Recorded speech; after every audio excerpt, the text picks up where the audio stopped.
창세기 16장 9절에서 14절 말씀입니다. 창세기 16장 9절에서 14절 말씀입니다.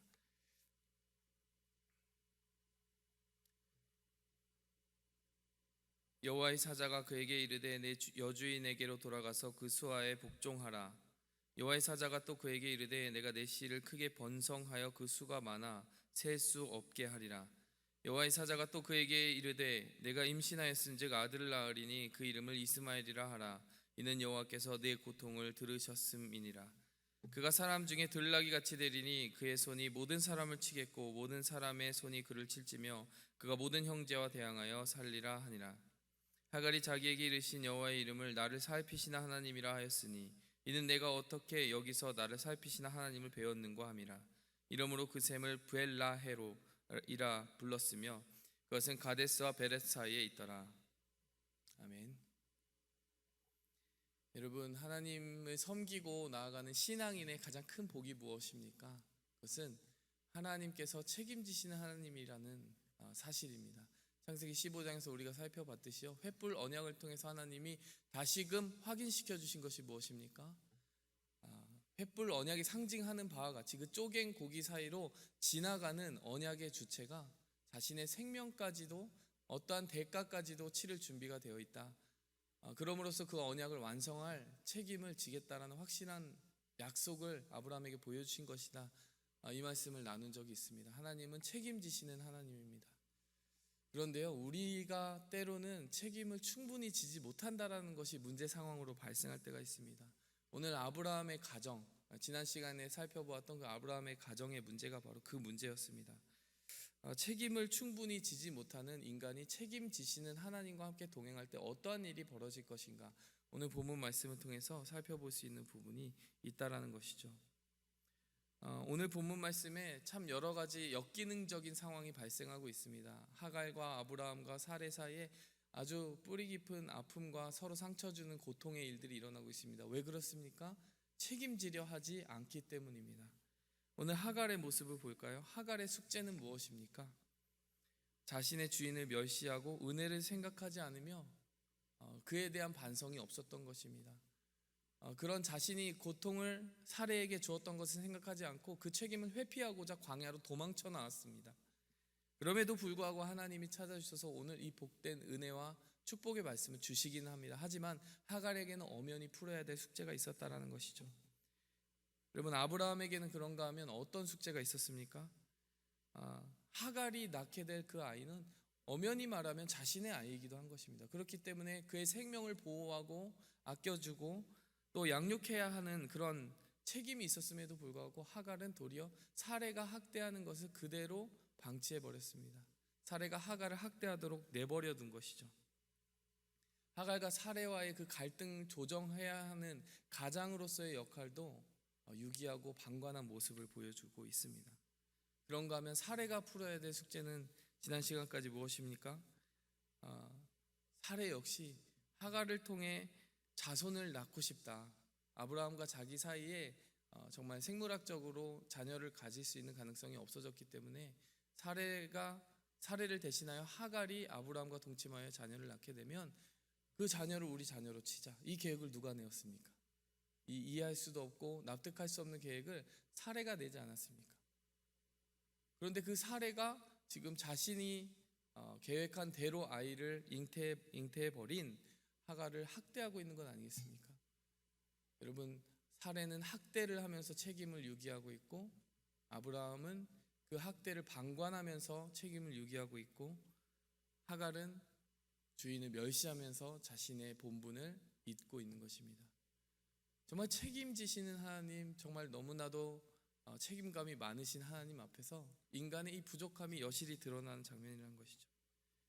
근데 오늘 본문 말씀에서 하갈에게 나타나시는 이 장면, 하나님의 하갈에게 나타나셔서 말씀하시는 이 장면에서는요, 이 책임의 문제를 하나님은 어떻게 보고 계신가에 대한 문제를 풀 수 있는 실마리들이 여실히 드러나 있습니다. 우리가 본문 말씀을 통해서 그 부분을 살펴보도록 하겠습니다. 첫 번째로요, 하나님은 책임을 직면하게 하시는 하나님이십니다. 오늘 본문 말씀 보니까요, 하갈의 숙제에 대한 하나님의 입장이 잘 나타나 있습니다. 창세기 16장 9절, 오늘 본 말씀 9절을 보니까요, 여호와의 사자가 그에게 이르되 내 여주인에게 돌아가서 그 수하에 복종하라. 하나님은 직설적으로 우회해서 말씀하지 않으시고 정확하게 오해의 소지 없이 하갈에게 정확히 말씀하십니다. 복종하는 것이 너의 책임이다. 주인을 멸시하는 것이 너의 책임을 방기한 너의 잘못이다라고 지적해 주시는 것이죠. 주인의 은혜를 알고 그 생명을 보호해 준 주인을 위해서 일하고 봉사하는 것이 내가 충분히 감당해야 될 책임의 몫이다라고 이야기해 주는 것입니다. 그런가 하면 하나님께서는요, 아브람과 사레에게도 책임을 상기시켜 주십니다. 16장 11절에 보니까요, 여호와의 사자가 또 그에게 이르되 내가 임신하였은즉 아들을 낳으리니 그 이름을 이스마엘이라 하라. 이는 여호와께서 내 고통을 들으셨음이니라. 이 말씀은 지금 하갈에게 준 것입니다. 그렇죠? 근데 여기서 우리가 주목해 볼 부분이 있습니다. 이는 여호와께서 내 고통을 들으셨음이니라. 이 부분입니다. 자, 하갈이 분명히 이 말씀을 듣고 나중에 집에 돌아가서 이 말씀을 전했을 것입니다. 이 말씀을 전해 듣는 아브라함과 사레의 입장에서 그 장면 한번 상상해 보았으면 좋겠습니다. 이 말 중에서 특별히 마음에 걸리는 부분이 있지 않겠습니까? 내 고통을 들으셨습니다. 누구의 고통입니까? 하갈의 고통입니다. 첫 번째로 이 고통을 준 것이 누구입니까? 사레입니다. 고통을 준 입장에서 하나님이 그 고통을 들으셨다는데 신경 쓰지 않을 수 있겠습니까? 자기가 이 하갈을 학대한 그 고통을 하나님이 들으셨다는데 계속해서 학대할 수 있겠습니까? 비로소 자신의 여주인으로서의 책임을 정말 이렇게 서슬퍼런 하나님의 시선 앞에서 인식하게 되었을 것입니다. 그런가 하면 아브라함은 무슨 생각을 했을까요? 사실 오늘 이 본문 말씀처럼 내 고통을 들으셨다라고 하는 이 구절의 이 액션, 고통을 들어주는 역할을 아브라함이 해야 되지 않습니까? 주인으로서. 근데 그 고통을 들어주는 역할에 실패했다라는 것을 이 하나님이 하갈에게 준 음성을 통해 우회적으로 간접적으로 듣게 되었을 것입니다. 고통을 적극적으로 준 사례나 이 고통의 상황에서 방관자로 일관했던 아브라함이나 고통을 하나님이 들으셨다라는 이 한마디에 분명히 책임을 인식하게 되었을 것이라는 것이죠. 하나님께서 이 부분에서 여기까지 쭉 읽어봤을 때 어느 한 사람도 책임을 피해가지 못하게 하십니다. 하갈에게는 주인에게 복종하라. 그리고 아브라함과 사레에게는 고통의 그 근원이 되고 있는 그 문제를 너희가 야기하고 있다. 이 음성을 듣게 하신 것이죠. 우리는 책임을 직면하는 존재로 하나님께 부름받았습니다. 두 번째로요, 하나님께서 오늘 본문 말씀을 통해서 책임에 대해서 이야기하시는 부분은요, 바로 공의와 겸손으로 책임지기 원하신다는 것입니다. 책임을 직면하기는 하되 그 책임지는 방법에 대해서 공의와 겸손을 이야기하십니다. 오늘 본문 말씀에서요, 10절 말씀, 11절 말씀 보면요, 여호와의 사자가 또 그에게 이르되 내가 내 씨를 크게 번성하게 하여 그 수가 많아 셀 수 없게 하리라. 자, 여기서요 우리가 주목해 봐야 되는 부분이 있습니다. 너의 씨를 크게 번성하게 할 것이다. 누구의 씨입니까? 하갈의 씨입니다. 여기서 표현이 너와 아브라함의 씨 이렇게 표현한 것도 아니고요, 그냥 너의 씨다 이렇게 이야기해 줬습니다. 이 부분이 하갈에게 어떻게 들렸을 것 같으세요? 한번 상상해 보시겠습니까? 그 전까지의 상황을 한번 되짚어 보세요. 그 하갈의 몸에서 잉태되고 이제 태어날 아이는 누구의 아이가 될 예정이었습니까? 적어도 아브라함과 사레의 계획으로서는 하갈의 몸에서 낳기는 낳아도 그 아이 너 거 아니야. 우리가 가져가고 우리 아이야. 이렇게 이야기하려고 하는 계획이 끝까지 다 세워져 있었어요. 근데 오늘 광야로 도망친 하갈에게 하나님 뭐라고 하십니까? 그들의 계획 다 소용없다. 내가 너에게 아이를 주었고 생명의 주인 하나님이 이 아이를 너에게 잉태하게 하였는데 어떻게 그들이 그 아이를 뺏어갈 수 있겠느냐, 이렇게 이야기하시는 것입니다. 너의 주인이라 하여도 생명의 주인은 나다. 너의 아들을 빼앗아가지 못한다라고 하는 하나님의 음성이 들려오는 것이죠. 이것을 아브라함과 사레가 들었을 때 어떤 생각이 들었을까요? 우리가 정말 인격적인 하나님의 방법을 이토록 왜곡하였구나. 하나님의 방법이 아닌 방법을 가지고 인격적이지 않은 방법으로 우리의 종을 학대하였구나라는 사실을 분명하게 깨달았을 것입니다. 이것은 바로 서슬퍼런 하나님의 공의의 음성인 것입니다. 너희가 나의 언약과 축복을 따른다고 하면서 공의를 지키지 않느냐, 이런 음성을 듣게 되었을 것입니다. 그런가 하면 겸손해지지 않았겠습니까? 오늘 본문 말씀의 상황을 곰곰이 살펴보세요. 지금까지 아브라함 가정에서 하나님의 음성을 듣는 사람 누구였습니까? 아브라함이 듣는 역할이었죠.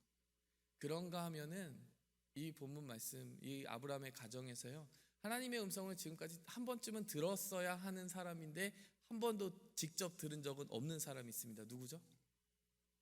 여주인 사레입니다. 그런데요, 이 여종 하갈, 그들이 근본 없다, 이집트에서 돈 주고 사온 여종이다라고 하는 이 작고 천하다고 생각한 여종이 광야에서 하나님을 만났다라는 거 아니겠습니까? 이것이 아브라함에게나 사레에게나 충격 아니었을까요? 여러분, 우리가 만인 제사장서를 이야기합니다. 그것이 무엇이죠? 하나님은 그 누구도 차별하지 않으시고 믿음과 성령으로 거듭난 자에게 은혜로 쓰임하시고 그 사람에게 하나님의 뜻을 인격적으로 계시하고 교제하기 원하신다. 하나님은 아브라함을 낮추기 원하셨습니다. 사레를 낮추기 원하셨습니다. 비록 태어난 지위로서는 하갈보다 위에 있을지 모르지만 그것이 너희에게 하갈을 학대할 권한이 되지는 못한다라는 것을 분명히 이야기하시고, 더 나아가서 그들의 교만을 지적하시는 것입니다. 오늘 아브라함과 사레에게 공의를 이야기하고 또 하나님의 음성을 여종이라도 들을 수 있다는 사실을 통해서 겸손케 하시는 하나님, 그것을 우리가 깨달을 수 있는 것이죠. 마지막으로요, 하나님께서 책임에 관해서 말씀하시는 세 번째 가르침을 우리가 묵상해 볼 수 있습니다. 그것은요, 바로 책임의 기한 부분입니다. 책임을 직면하게도 하시고 그 책임의 방법에 있어서는 공의와 겸손으로 책임을 지게 하시는 하나님은 언제까지 책임을 지게 하실까요? 자, 오늘 본문 말씀 16장과 17장의 시간 간격을 한번 살펴봤으면 좋겠습니다. 오늘 본문 말씀은 16장 끝까지 읽은 부분입니다. 17장 1절을 혹시 아십니까? 17장 1절을 보시면 어떻게 나오죠? 아브라함이 99세에 여호와께서 아브라함에게 나타나셨다. 오늘 이 본문 말씀 읽고 나서 하나님이요, 몇 년 동안 안 나타나신 겁니까? 86세 때부터 99세 때니까 13년 동안 나타나지 않으신 거예요. 이 13년의 의미를 보통 어떻게 해석하죠? 아브라함이 하나님의 방법을 따르지 않았고 책임 있는 행동을 보여주지 않았기 때문에 하나님이 13년 동안 침묵하는 징계를 나타내신 것이다, 이렇게 보통은 해석을 합니다. 근데 제가 이 본문 말씀을 조금 더 깊이 묵상하면서 한 가지 놀라운 깨달음을 얻었습니다. 그것은 하나님이 징계 중에도 은혜를 놓치지 않으셨다는 것입니다. 하나님은 이 침묵의 기간 동안 어떤 은혜를 베풀고 계셨을까요? 첫 번째로 보니까요, 아브라함과 사레에게 이스마엘을 양육할 수 있는 그 13년을 온전히 집중하게 하신 것입니다. 분명히 이삭을 일찍 주실 수도 있었어요. 하나님은 그런 능력이 없는 분이 아닙니다. 근데 만약에 이삭이 조금 일찍 태어나서 이스마엘과 함께 자랐다고 하면 어떤 현상이 벌어졌을까요? 나중에 이스마엘과 그 하갈이 왜 쫓겨나는지 아시죠? 이스마엘이 이삭을 가지고 놀리니까 이 종의 자손을 내쫓아버려라, 이렇게 사례가 이야기하잖아요. 여러분, 약속의 자손이 아닌데다가 종의 몸에서 났고 그리고 자신들의 실수를 끊임없이 일깨워야 되는 그 이스마엘이라는 존재가 사실 불편하지 않았겠습니까? 근데 하나님이 이스마엘의 정체에 대해서 말씀을 안 하세요. 이스마엘이 이제 니네 계획대로 약속의 자손이 될 거야, 뭐 혹은 아니야, 다른 자손이 있어, 아무 말씀도 안 하시고 13년 동안 아무 말씀을 안 하세요. 아브라함과 사레에게 무엇을 의도하신 것 같으세요? 무엇을 원하시는 것 같으세요? 너네가 이스마엘을 13년간 책임져라, 끝까지 책임져라, 이렇게 이야기를 하는 것이죠. 그 13년의 의미가 무엇일까요? 적어도 성인으로서 자라기에 그 정도 나이가 되면은 충분히 자기를 인식하고 독립할 수 있는 나이가 되기까지 책임지라는 거예요. 이스마엘이 약속의 자손은 아니었어요. 하나님은 하지만 이스마엘이 약속의 자손이 아님에도 불구하고 너희가 인격적인 하나님을 섬긴다면, 그 누구에게라도 인격적으로 책임을 다하는 모습을 보여야 된다라고 말씀하시는 겁니다. 이것이 왜 하나님의 지혜이고 은혜입니까? 우리가 볼 수 있는 것은요, 원한 관계를 만들지 않기 때문에. 만약에 정말 서럽게 컸다고 생각해 보세요. 계속 찬밥 신세가 되고 너는 정말 잘못 태어난 아이야, 너는 실수야, 태어나지 말았어야 됐어, 이런 무언의 음성을 듣고 눈총을 받으면서 자랐다고 생각을 해보십시오.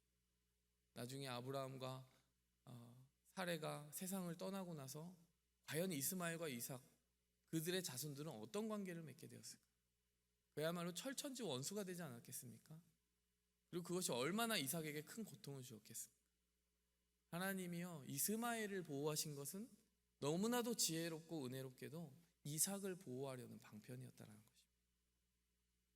그런가 하면 하갈에게도 13년간 충분히 자신의 책임과 책무를 다하고 종으로서 그들의 수하에 복종하도록 하나님이 기회를 주신 것입니다.